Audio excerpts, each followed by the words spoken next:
Assalamualaikum warahmatullahi wabarakatuh. Halo sobat gerobakan gokil semuanya, sehat ya untuk hari ini ya. Nah sobat semua, dalam video kali ini saya akan membahas mengenai Refly Harun. Ya, seperti yang kita ketahui bersama ya, bahwa Refly Harun ini selalu menarasikan Pak Jokowi ataupun Gibran itu ya sangat buruk lah.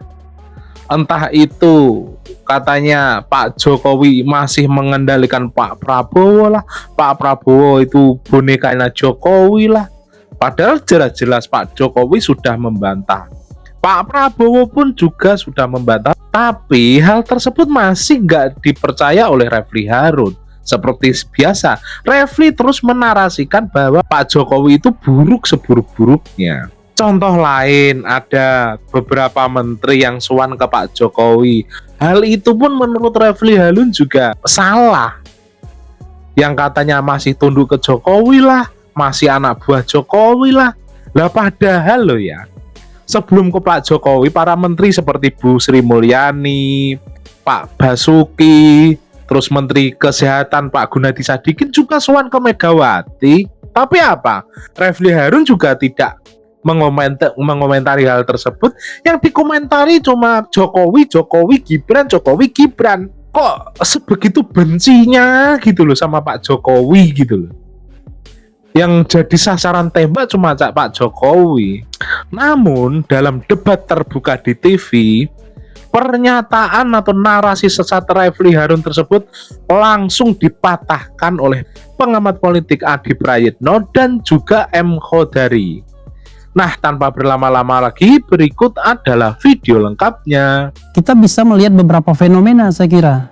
Nah, fenomena itu adalah misalnya tanggal 13 Oktober.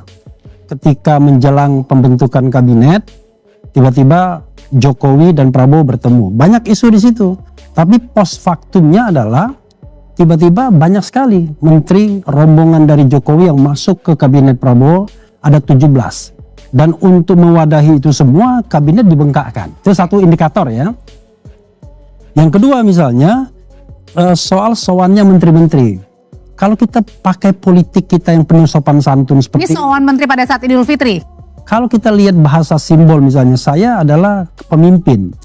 Tidak ada pemimpin itu mau diduakan. Kan biasanya psikologi kepemimpinan pengen Anda harus yang namanya monoloyalitas. Tetapi ketika menteri-menteri datang ke Jokowi, lalu Prabowo kemudian tidak berdaya dalam tanda kutip melarang misalnya, saya kira politik simbol itu sudah dilewati. Rasanya kan lucu sekali Prabowo dibilang presiden boneka. Bayangkan, ini jenderal, kekayaannya luar biasa. Jadi artinya apa Bang Refly? Ketua umum partai politik.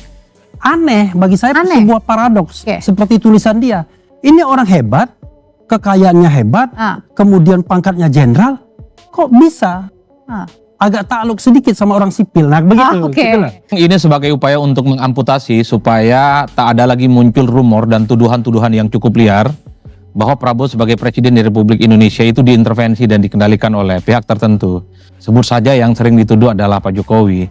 Jadi sebenarnya Pak Prabowo itu ingin menjelaskan satu hal, sebagai presiden tentu Pak Prabowo itu punya hak prerogatif untuk memutuskan segala hal. Kalau kita melihat ya percakapan-percakapan sebagian publik ataupun di medsos khususnya, itu kan memang santer ya, terutama gestur yang misalnya selalu ditunjukkan oleh Pak Prabowo yang sangat dekat dengan Pak Jokowi. Itulah yang kemudian diamplifikasi sebagai sebuah sinyalmen bahwa Pak Prabowo itu tidak bisa dipisahkan dari Jokowi.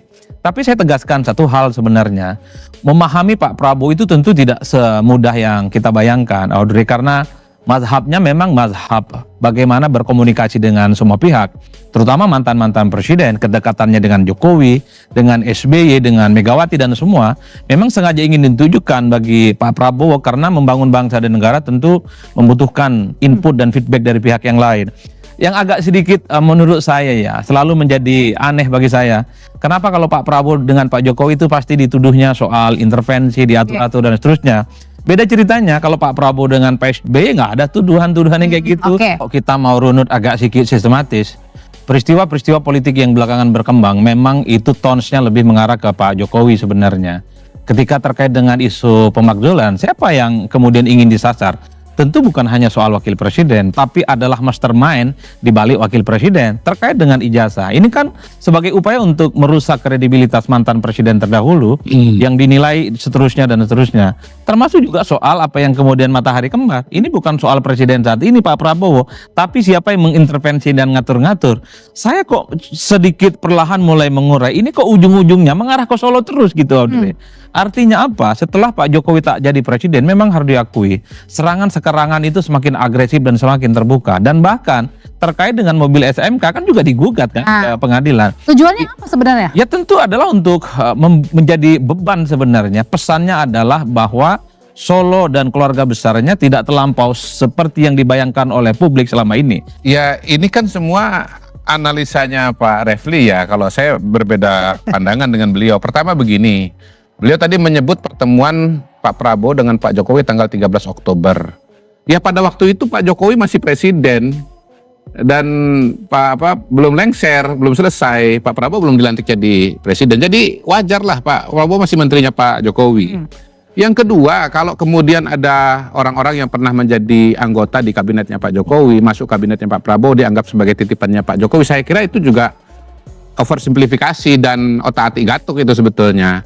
Kita nggak boleh lupa bahwa menteri-menteri yang pernah bergabung di kabinetnya Pak Jokowi, lalu bergabung di kabinet Pak Prabowo, itu satu adalah orang-orang yang menjadi koleganya Pak Prabowo di kabinet. Jadi ini Pak Prabowo kan berteman gitu ya.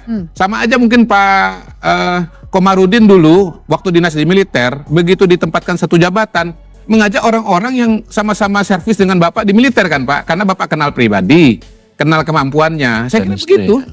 Jadi sesederhana itu bahwa ini teman ngajak teman, kira-kira begitu. Nah, yang kedua saya tambahkan, sebagian dari mereka-mereka itu adalah pimpinan-pimpinan partai politik yang mendukung Pak Prabowo pada saat kampanye. Jadi sangat wajar kalau menjadi bagian dari kampanye lalu diajak dalam kabinet sebagai menteri. Tapi gini, yang tidak menjadi koalisi aja ada perwakilan, apalagi yang menjadi bersama-sama mendukung dalam pilpres. Mungkin soal kunjungan menteri ke Solo dijadikan salah satu alasan atau bahan ya. Dari sebagian kalangan untuk mengatakan bahwa Pak Prabowo itu adalah bonekanya Pak Jokowi atau matahari kembar. Ini kan sebetulnya dua sisi dari satu mata uang gitu, dari satu isu. Di satu sisi dikasih judul Prabowo boneka Jokowi, di sisi yang lain matahari kembar. Tapi itu kan semua sudah dijelaskan dan sudah dibantah. Saya pribadi ya, tolong ini kasih waktu ya. Dari mana mau mengatakan Pak Prabowo itu bonekanya Pak Jokowi? Pertama begini, beliau itu presiden de facto de jure. Ya. Presiden itu adalah kepala pemerintahan, kepala negara, panglima tertinggi. Undang-undang dasar itu mengatakan demikian. Jadi tidak ada lagi kewenangan di tangan Pak Jokowi, itu nggak ada, semuanya di tangan Pak Prabowo. Yang kedua, Pak Prabowo ini ketua partai, partainya besar. Kemudian partai pendukungnya itu 80% lebih. Kok bisa yang didukung 80% itu diatur sama yang nggak punya partai? Pak Jokowi ini kan nggak punya partai, nggak punya kekuatan di parlemen sama sekali. Yang ketiga, approval ratingnya Pak Prabowo itu 80%, tertinggi di negara-negara maju, negara-negara G20. Jadi beliau itu kalaupun misalnya bonekanya rakyat, bukan bonekanya Pak Jokowi. Beliau ini bekerja berdasarkan kepentingan rakyat, kemauan rakyat gitu ya. Kalaupun misalnya mau disebut rakyat itu siapa? Rakyat itu namanya Naila. Itu dia, seorang anak dari keluarga yang sangat miskin, pendapatan orang tuanya cuma 1 juta per bulan, anggota keluarga 5. Nah itu orang yang kira-kira menjadi pendulum atau menjadi kompas bagi Pak Prabowo untuk intinya ini adalah bekerja. penegasan. Satu lagi, Pak Prabowo itu orang yang kepribadiannya itu sangat kuat, Pak. Bu, ya, jadi nggak ada yang bisa mendrive. Belum presiden aja nggak bisa didrive, apalagi kalau sudah jadi presiden. Terima kasih.